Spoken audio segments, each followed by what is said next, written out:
What's good, everybody? It's your brother Mad Black, the most dangerous and the most toxic black man on the internet, and I am black up in your face again with some more pro black commentary. So, before I get to the meat of this commentary, let me tell you about some personal things, okay?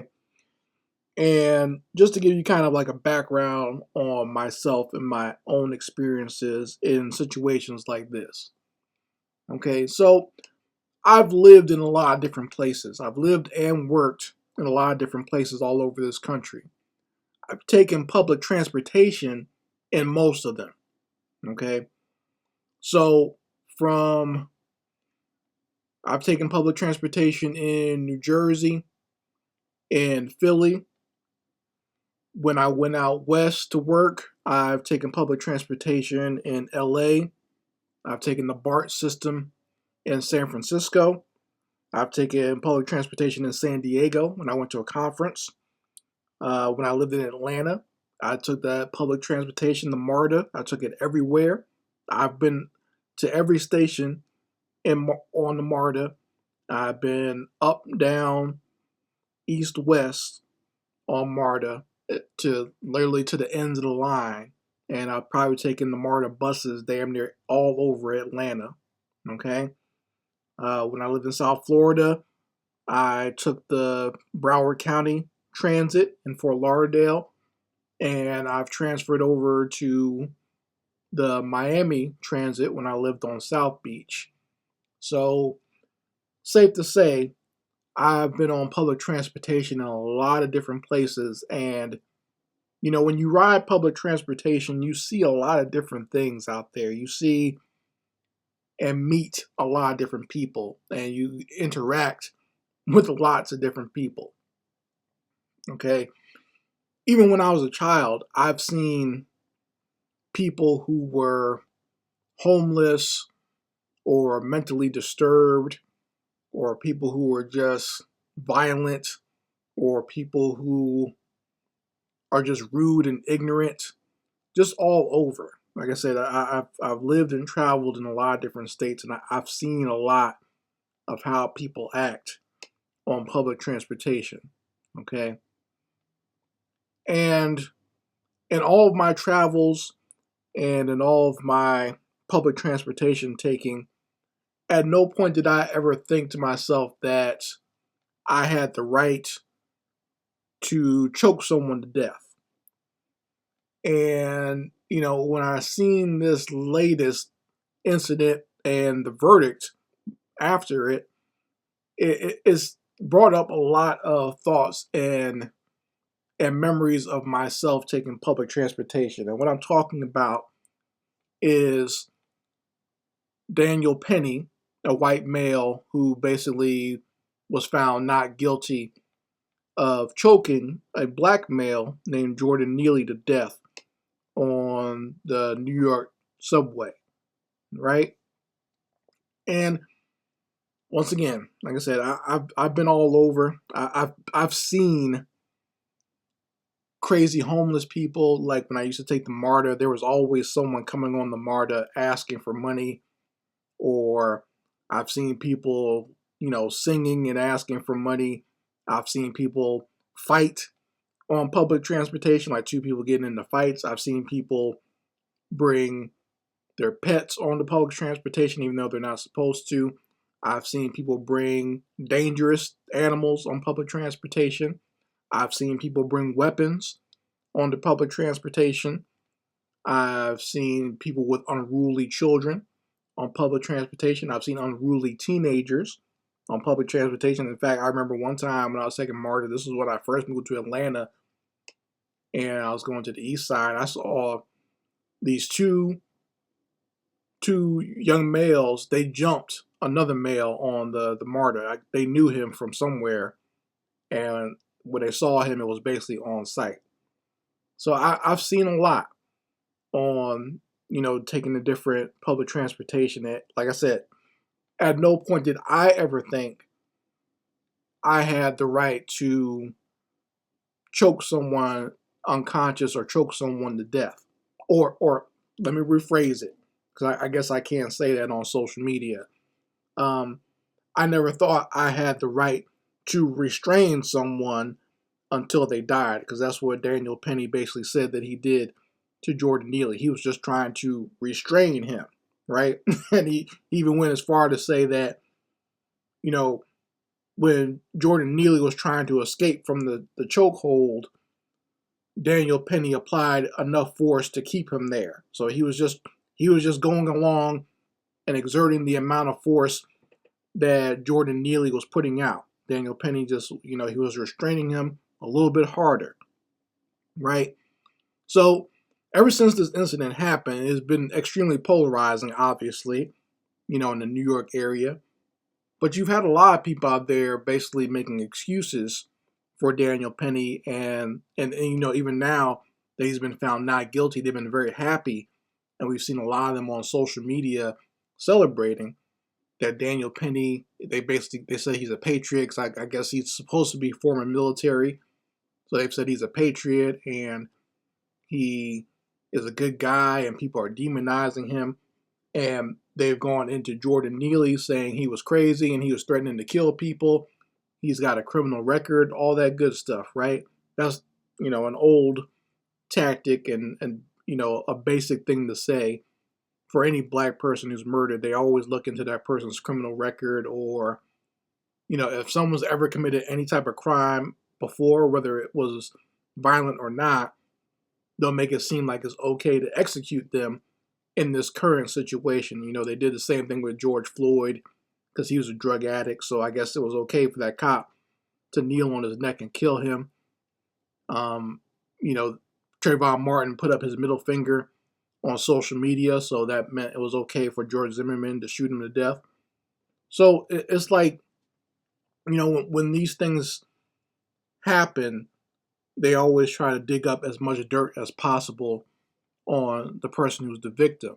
Now, from what I understand, Jordan Neely they said he was threatening people and just, acting crazy as people are wont to do on public transportation. But I didn't know you were allowed to put hands on those people and take their life if you felt you or someone else was in danger. Once again, giving you my experience, I'm in my mid 40s now. I've taken public transportation damn near everywhere. At no point did I ever think it was okay for me to take someone's life if I thought my life was threatened. And I felt that way. There's been times I've been on public transportation and people have been acting crazy or yelling at somebody or yelling at themselves, talking to themselves. There's this one guy who was mentally handicapped on the train. When I was taking the bus in South Florida, I would go to some crazy areas, and there'd be guys on the damn bus who look like serial killers. You know what I'm saying?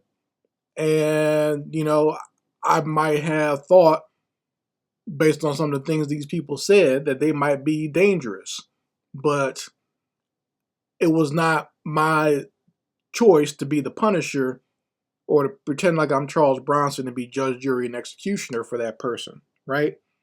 So it's very interesting how in this country people love to make excuses for these types of killings, right? They'll make it seem as if it's all justified. Now, in no universe do I ever believe that if me, Mad Black, was being yelled at by some crazy person on the bus or the train or whatever, that I would have the right to put them in a stranglehold.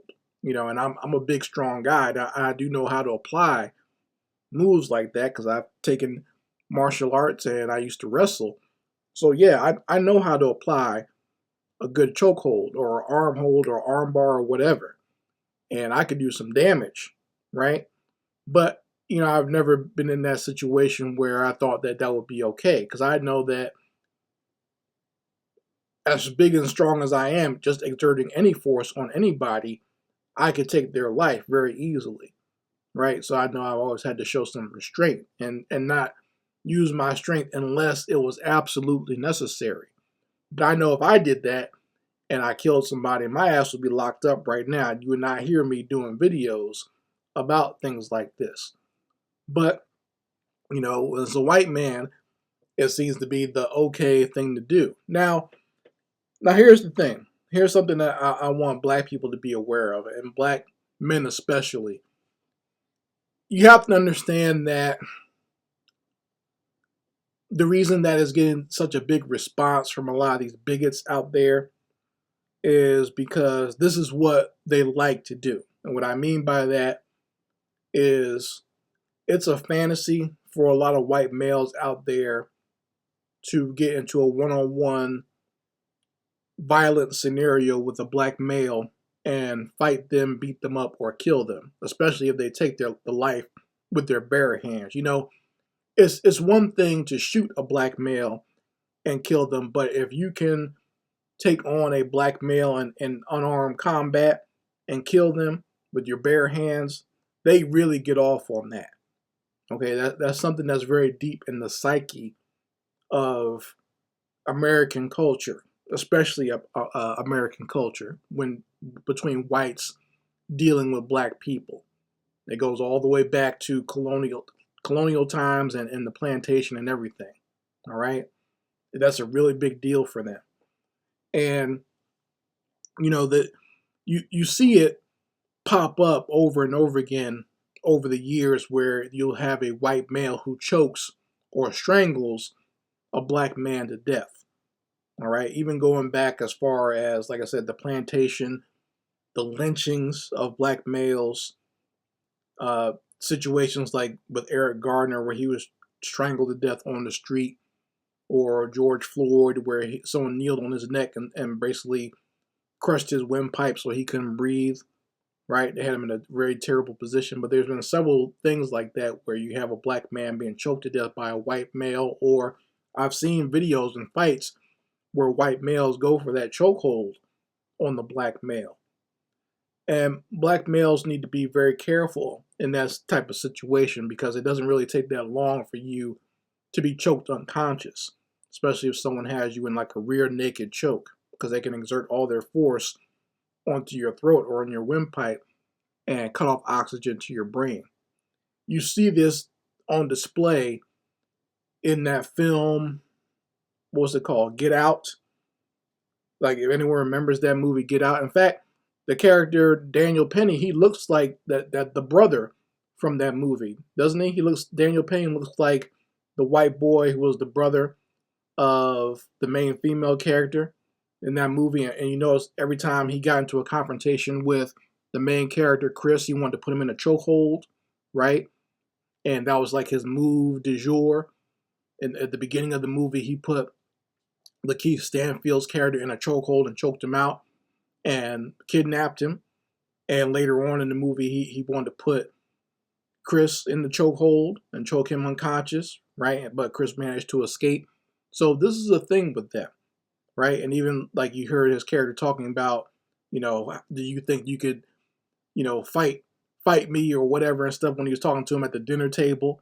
So this is a thing with them, like to get into like an unarmed confrontation with a black man. I've even had white boys when I was younger and a teenager, like when I'd be on the wrestling team, like they would say little things that let me know that that's where their head was at.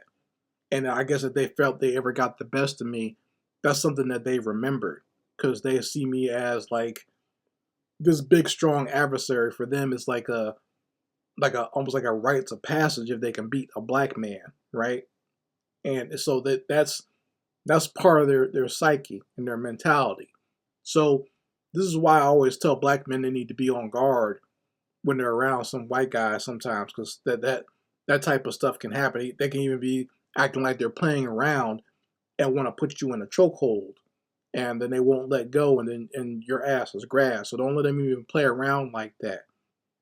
Black men, I always recommend that you probably learn some techniques to get yourself out of a chokehold. If someone ever puts you in it, try to block it.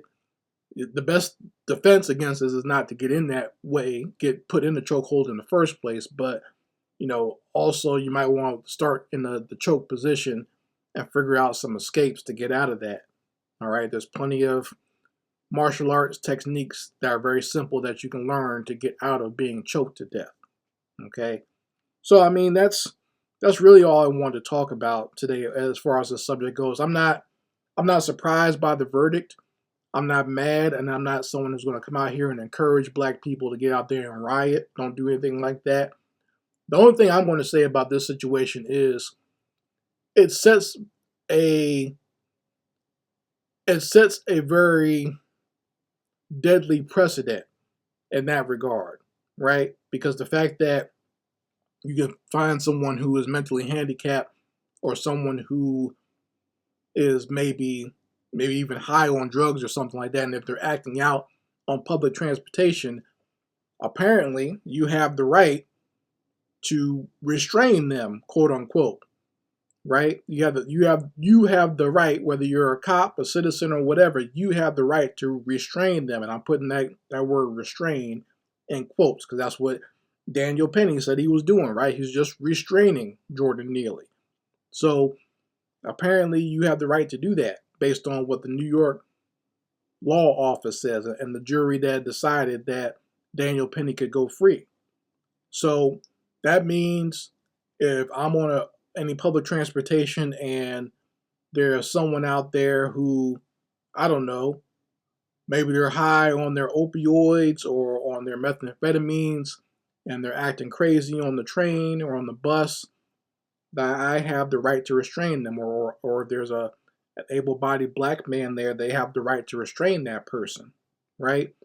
If there's no, if no one has any Narcan handy to help these people, or any type of other opioids or morphine or something to help these people if they're acting crazy, we have the right to restrain them. Or if there's a situation where you're just out and about and one of these MAGA maniacs gets into your face and is threatening you because he's all hyped up that Donald Trump won, so he feels he has the right to do whatever he wants to you, you have the right to restrain him, I guess. That because that's what the law says, because they've set that precedent by letting Daniel Penny go. So if someone gets loud or gets in your face, or you feel threatened, or you feel that someone else is being threatened, you have the right to restrain these people. So, I mean, you guys can let me know how you feel about it in the comments section. I would love to hear your opinions on this story. It's very interesting. Like I said, I've seen a lot of, white bigots and, some of their Zip Coon dandies celebrating this verdict, but that's also not a surprise. But I would advise that black people not protest or riot, but think about the precedent that this case sends and the message that they're trying to send to you about who has the right to defend themselves and who has the right to restrain those if they feel like they're being threatened, right? So just think about those things as time goes on. Anyway, Mad Black, and I will be back with my foot on a devil's back.